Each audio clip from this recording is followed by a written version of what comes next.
Guys welcome to my new blog. तो guys आज का ये ब्लॉग बहुत ही ज्यादा इंटरेस्टिंग ब्लॉग है और इस ब्लॉग को बिल्कुल भी स्किप मत कीजिएगा और वीडियो को पूरा देखिएगा। बट मेरा एक सब्सक्राइबर का एक मैसेज आया, बोला भैया जीवन में साला कुछ भी कर लो, कुछ भी कर लो, किसी से प्यार मत कर। मैंने कहा क्यों नहीं करनी चाहिए? दुनिया तो उसी के पीछे पागल है। दुनिया में इंसान को खुशी किस चीज से मिलती है? ना घर से मिलती है, ना बैंक बैलेंस से मिलता है, ना हमारे अपने लोगों से ही मिलता है। तो उसने मेरे से बोला ना भैया मैं एक बात बोलूं, इस दुनिया में ना अपने माँ बाप को छोड़कर ना किसी से उम्मीद मत लगाओ। किसी से प्यार कर लो लेकिन उम्मीदें मत रखो, क्योंकि ना हमें बिना किसी स्वार्थ के, बिना किसी लाभ के, बिना किसी हानि के इस पूरी दुनिया में अगर हमें कोई प्यार करने वाला है ना तो वो बस केवल हमारे माँ बाप है और कोई नहीं है। तो मैंने कहा अच्छा क्या हो गया, क्या बीत गया तुम्हारे ऊपर जो ऐसी बातें कर रहे हो? तो बोला भैया आपसे मैं बता रहा हूँ, हंसिएगा मत। मैंने कहा नहीं बिल्कुल भी नहीं हंसेंगे, बताओ। मैं एक लड़की से मोहब्बत करता था और वो लड़की मेरे से क्या बोलती थी पता है कि मुझे तुम्हारे ऊपर भरोसा नहीं है, तुम मुझे एक दिन धोखा दोगे, तुम मुझे एक दिन छोड़ के चले जाओगे, तुम एक दिन मेरे साथ ये कर दोगे, वो कर दोगे। जो कि मैंने उससे बोला कि मैं जब तक जिंदा हूं ना तब तक मैं तुम्हारा रहूंगा, तुम चाहो तो लिखवा लो, जो कुछ भी करना है तुम कर लो, मैं रेडी हूँ। उसने कहा अच्छा इतना प्यार करते हो मेरे से? उसने कहा या मैं बहुत प्यार करता हूँ तुमसे। उसने कहा कि अच्छा ऐसी बात है ना तो चलो मुझसे शादी करो। उसने कहा अरे इसमें शादी की बात कहाँ से आ गई? उसने कहा बस हो गया, निकल गई। उसने कहा नहीं यार शादी तो करनी है, अभी एज क्या है तुम्हारी, अभी पढ़ो लिखो या थोड़ा सा अपनी फ्यूचर के ऊपर ध्यान दो और शादी तो करनी है, आज निकल कर लेंगे, शादी से कौन भाग रहा है? उसने कहा नहीं मुझे ना तुम्हारे ऊपर भरोसा नहीं है, तुम मेरे से शादी करो, मुझे लड़कों के ऊपर भरोसा नहीं है, तुम शादी करो मेरे से। उसने कहा यार ऐसा कुछ नहीं है, कर लेंगे, समय आने दो कर लेंगे। और वो लड़की नहीं मानी और मैंने उससे शादी कर लिया। और मेरा उसके रिलेशन का तकरीबन मैं 5 साल हम लोग रिलेशन में रहे थे, करने के बाद तकरीबन 2 साल हम लोग ऐसे रहे हैं। तो मैंने कहा रहे हैं मतलब क्या, अभी है या नहीं है?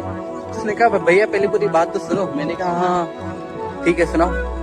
उसने कहा कि भैया उसके बाद हम लोगों ने शादी कर ली, सारी चीजें बेहतर चल रही थी और सारी चीजें बहुत अच्छा चल रहा था। और एक दिन अचानक से क्या हो गया कि उसके घर पे किसी को पता चल गया कि ये लड़की किसी से बातें कर रही है और उसके बाद उसके हाथ से उसका फोन ले लिया गया। और आज तकरीबन 6 महीना हो गया। 6 महीने में मैंने 1000 बार कोशिश की कि बस एक बार बातें हो जाए, उसके फ्रेंड से, उसकी सहेलियों से, दोस्तों से, जो लोग भी मेरे और उसके रिलेशन को जानते थे और एक दूसरे को अच्छे से समझते थे, उन सब से मैंने कोशिश करके देख लिया और कुछ नहीं हुआ। मैं 6 महीने में 1000 बार कोशिश किया कि बस एक बार बातें हो जाए, क्योंकि इट्स माय वाइफ, गर्लफ्रेंड तो हो नहीं कि तुमको भूल जाए, तुमसे तो शादी की है तो भूल तो सकते नहीं। जब वो लड़का एक बार उससे मिलने गया तो वो लड़की उसके सामने बैठी है, 4 साल उसके साथ रिलेशन में रही है और शादी करने के बाद 2 साल तक सब लोग साथ में रहे। और वो लड़का जब उसको मिलने गया, देखने गया, तो वो लड़की ने उसकी तरफ देखा तक से नहीं। और वो मेरे से बोल रहा है कि भैया अंदर इतना जख्म है ना, लेकिन फिर भी ना मुस्कुरा रहा हूँ। तो मैंने कहा क्यों मुस्कुरा क्यों रहे हो? मैंने कहा कि तो उसने बोला कि भैया जीवन में ये सीख लिया मैंने कि इस दुनिया में ना तुम किसी के लिए कुछ भी क्यों ना कर लो, अगर किसी को गद्दारी करनी है ना तो वो कर जाएगा। आज के डेट में मैं उससे बोलता हूँ कि तो अब आगे क्या करोगे, तुमने तो शादी कर ली है और लेकिन वो लड़की तो नहीं समझ रही है तुमको।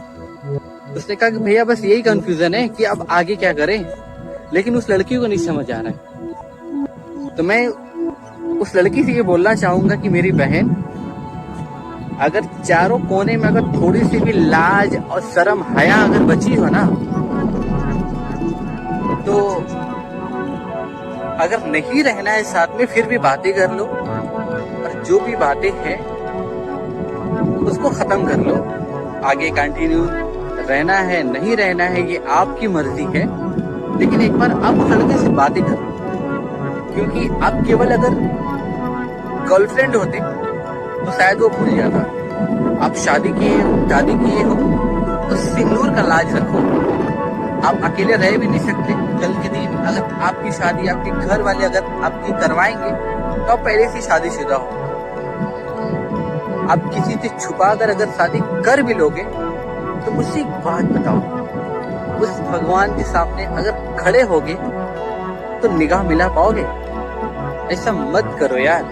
इस दुनिया में ना कुछ भी कर लो, वो लड़का जितना कूल होकर मेरे से बातें कर रहा है ना, वो अंदर से उतना ही दुखी है। तो आप ऐसा मत करो। इस दुनिया में कुछ भी कर लो, किसी की भावनाओं के साथ, किसी की फीलिंग के साथ मत खेलो।